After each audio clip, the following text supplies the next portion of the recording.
interesting. That's going to seem really weird until I explain it. As most of you know, I go to Sam Houston State University. I did go to the University of Houston for a long time. I am a member of the College of Natural Science and Mathematics with Samantha. And I study the computer sciences, but I have to study all of the mathematical sciences and other things, and I will be talking about science today. Specifically science in the Bible, but not all the kinds of sciences in the Bible that I've talked about over and over and over again with the Big Bang Theory and lots of other scientific theories and things that disagree with the Bible. Today I'm going to talk about science in the Bible. Now, one of the fundamental aspects of science that you have to understand is there are two things that science gets separated into. You have theories and you have laws. Beyond that, you have hypotheses, which are what make up the theories. The definition of a law in science is the statement of a phenomenon.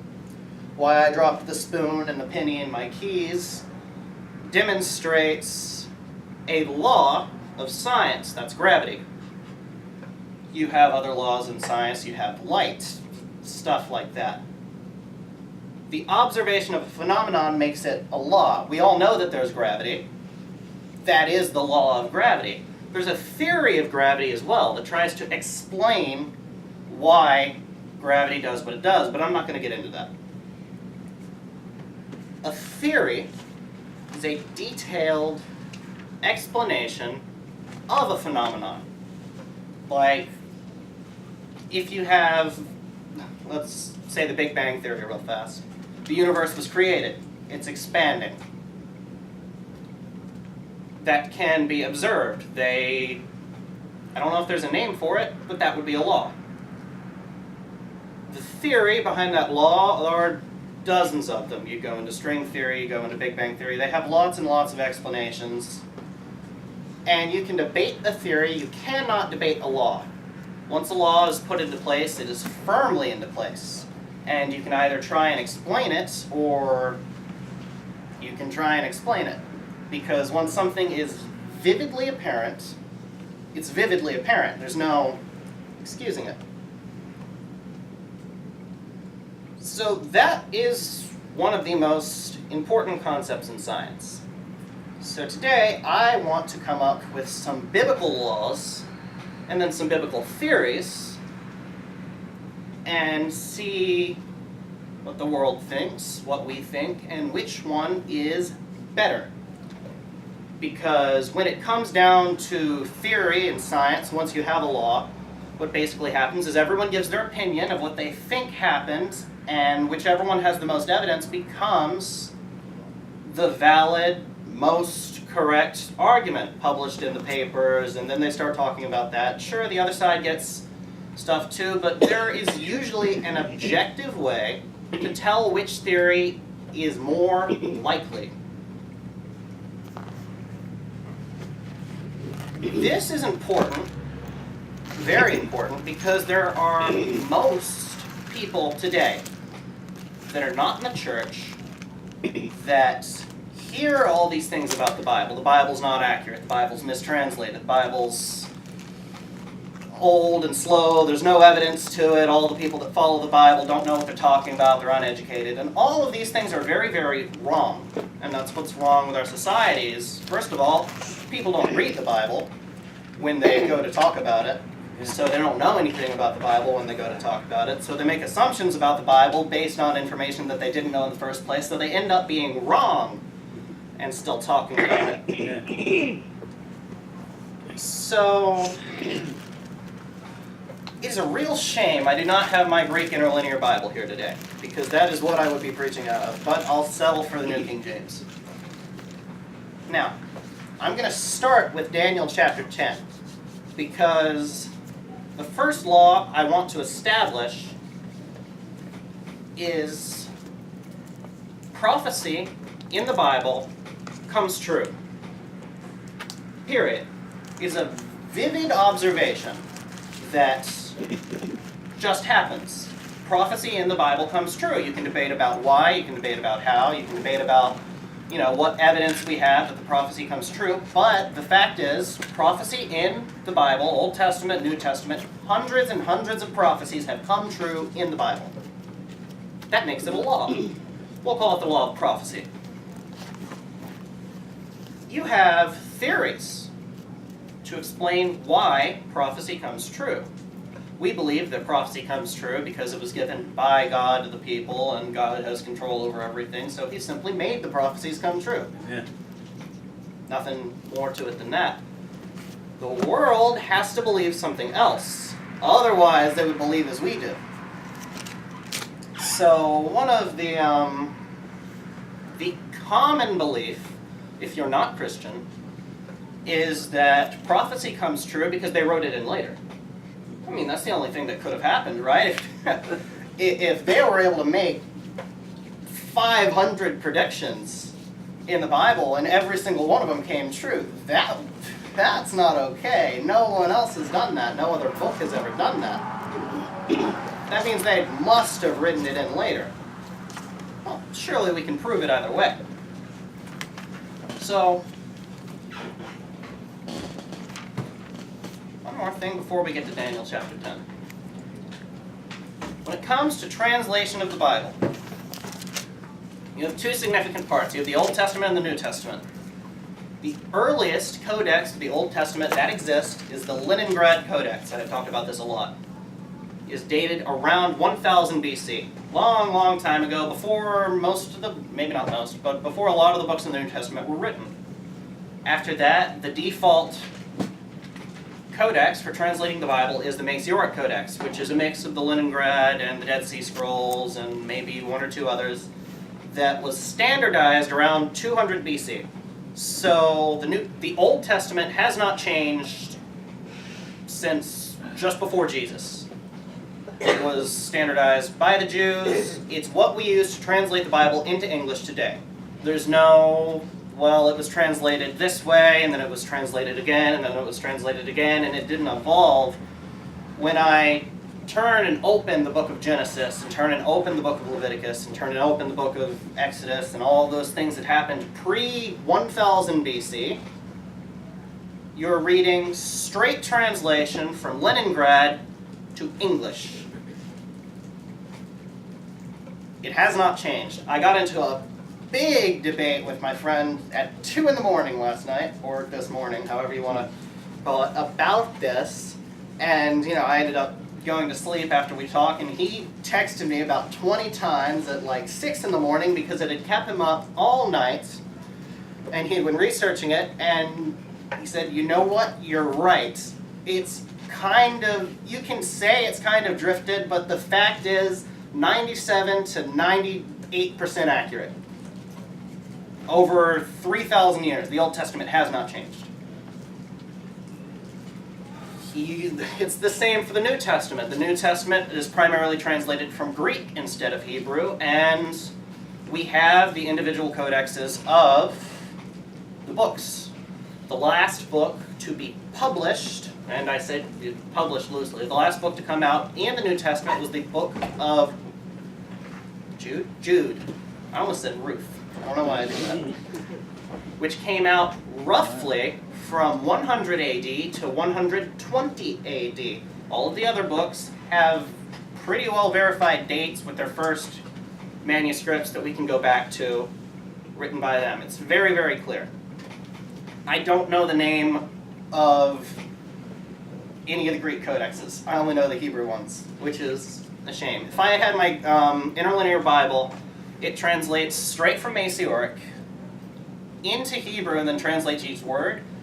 And then for the New Testament, it translates straight from the Greek manuscripts into Greek and then translates each word instead of the phrases. It's really cool. It would have helped explain my points. But the King James does the same thing. It's translating straight from the original codex to English. It's been done that way for about 1,000 years now. Almost. 800-ish, ever since King James in 1200 decided, hey, get my scribes to write this book in my language so I can read it. And that's what they did, from the Greek and from the Hebrew. It's translated the exact same way today, straight from the source, not overlapping each other over and over again, where you get translation errors and concept errors and stuff like that. The Bible is translated into English straight from the original manuscripts, not from anything else, which is very important to understand. So, I'm not going to cover all of the scriptures and all of the prophecies in the Bible. I'm going to pick my favorite two, and we're going to go over those. After that, we'll see which theories are better. The fact that they are inspired by God, or the fact that they were written in after the events happened. Let's turn to Daniel chapter 10. Now, when we do this, it is important to know when the book of Daniel was written, where it was recorded. The book of Daniel was written by Daniel, big shot, in the year 600-ish BC, during the reign of Nebuchadnezzar II, king of Babylon. Daniel went by Belshazzar in Babylonian. His name was Daniel, I think in Hebrew. I could have those mixed up. Maybe it's only Daniel in English. But Daniel is Belshazzar, proxied ruling Babylon in the year 600 under Nebuchadnezzar II. We can tell that both through Daniel and both through dates. The important thing is that we know when Nebuchadnezzar II ruled, and we know it was written by Daniel. So that means the book would be written in 600 BC.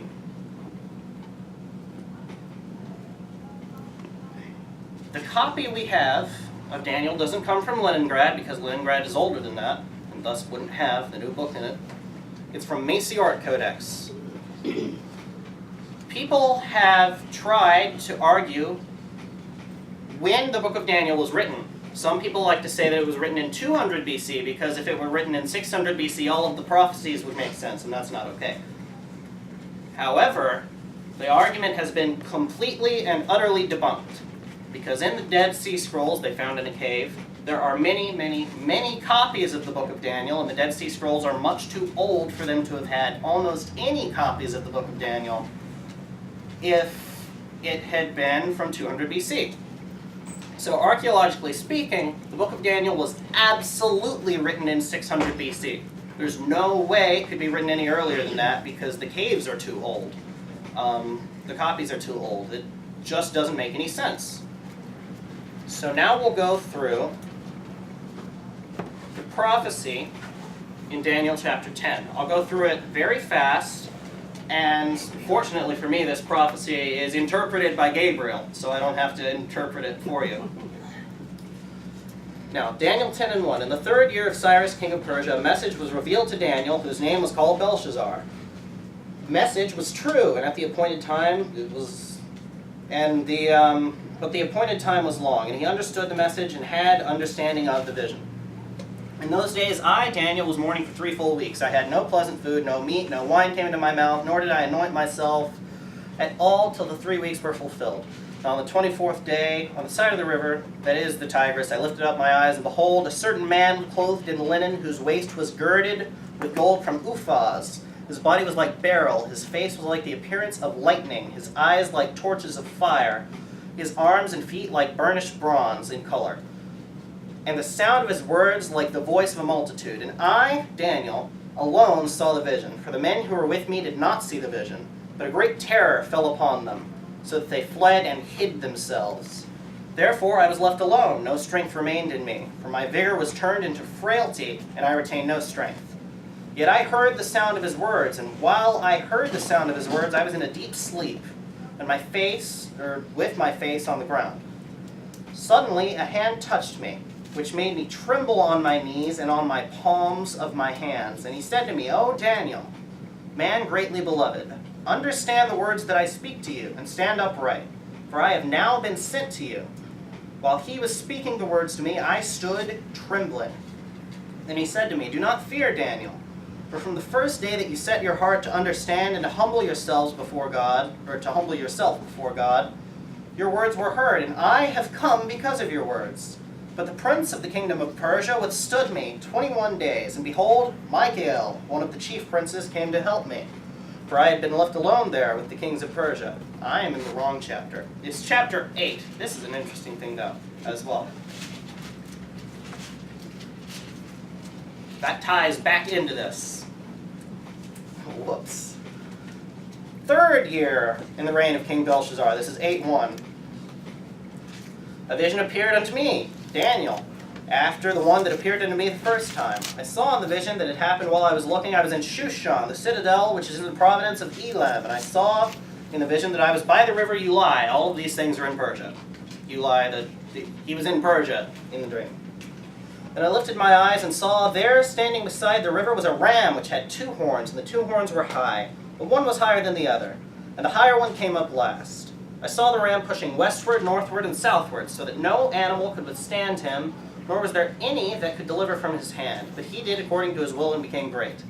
And as I was considering, suddenly a male goat came from the west, across the surface of the whole earth, without touching the ground, and the goat had a notable horn between its eyes. And he came to the ram which had 2 horns, which I had seen standing beside the river, and ran at him with furious power. And I saw him confronting the ram. He was moved with rage against him, attacked the ram, and broke his 2 horns. There was no power in the ram to withstand him. But he cast him to the ground and trampled him, and there was no one that could deliver the ram from his hands. Therefore the male goat grew very great, but when he had become strong, the large horn was broken, and in a place notable 4 horns came up toward the 4 winds of heaven." And it keeps going on about the horns.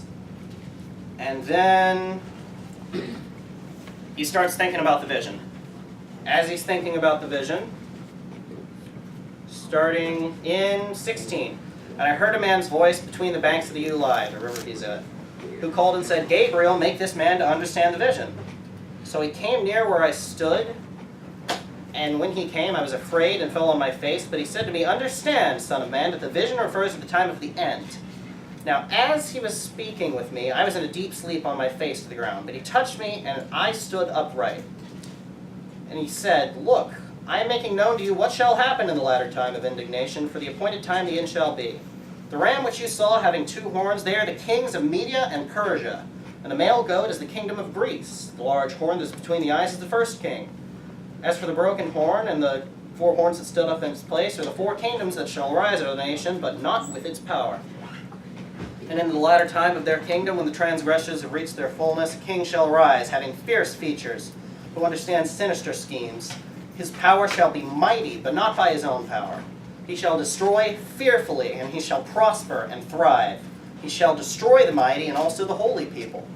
Through his cunning he shall cause deceit to prosper under his rule, and he shall exalt himself in his heart. And he shall destroy many in their prosperity, and he shall even arise against the prince of princes, but he shall be broken without human means. And the vision of the evenings and mornings which was told was true, therefore seal up the vision, for it refers to many days in the future." That is the prophecy given in Daniel chapter 8, interpreted by Gabriel. So, when you go through this, you have to look for certain things in history. This talked about Media and Persia and Greece. Media and Persia rising up, moving northward, southward, and westward, but not east.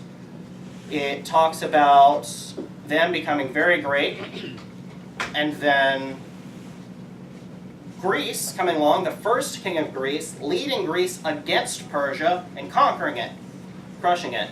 It said the king of Greece would be very wise to deceptions. He would be very powerful. He would destroy fearfully anyone who opposed him.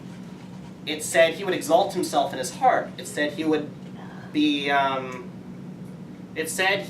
killed not by human means, but die without the input from somebody else. He would die a non-man-made death. And it said that after he died, the kingdom would fall apart into 4 other kingdoms that didn't have the kingdom's power. So that's the prophecy. First of all, did the prophecy come true in history? And second of all, if it did, now what? Because we've already proven that the book of Daniel was written in 600 BC. So if this happened after 600 BC by any significant amount of time, then obviously the prophecy must be the inspired word of God. There's nothing else to it. You can't write something 400 years before it happens to that degree that it comes true. You can't say that, all right, Greece, which is not a nation yet, Greece is a place with city-states, it's not a nation, it's never had a king, that in 400 years, Greece is going to have its first king. The first king that Greece ever has is going to rise up against the strongest nation the world has ever seen and conquer it so fast that it doesn't even look like he's touching the ground. He's going to die a non-human death, or a non-human inputted death, natural causes. He's going to destroy fearfully, and no one is ever going to be able to stand up against him. And when he dies, the kingdom of Greece and everything he's conquered will fall apart into 4 other kingdoms that don't have its power. That is the prophecy. For someone to foretell that 400 years before it happens would be insane if it wasn't the inspired word of God.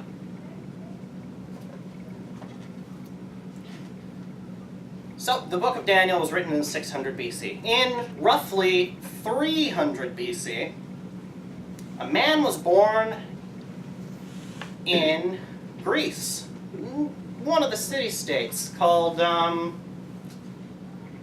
it starts with an M. I forget. Named Alexander.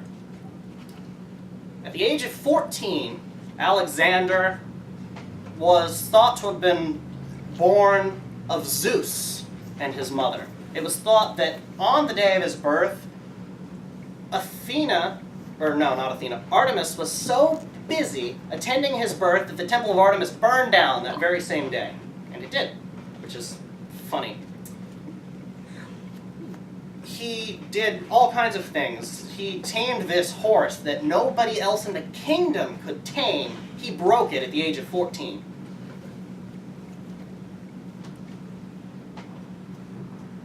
At the age of 19, his father was dead. He was the ruler of his city-state. And he had enslaved Thebes. Athens and Sparta were under his control. This little bitty city-state at the age of 19. Little bitty countries, if you even call it a country. He owns 3 cities. At the age of 30, Persia does not exist. Not at all. One of the most famous rulers of Persia.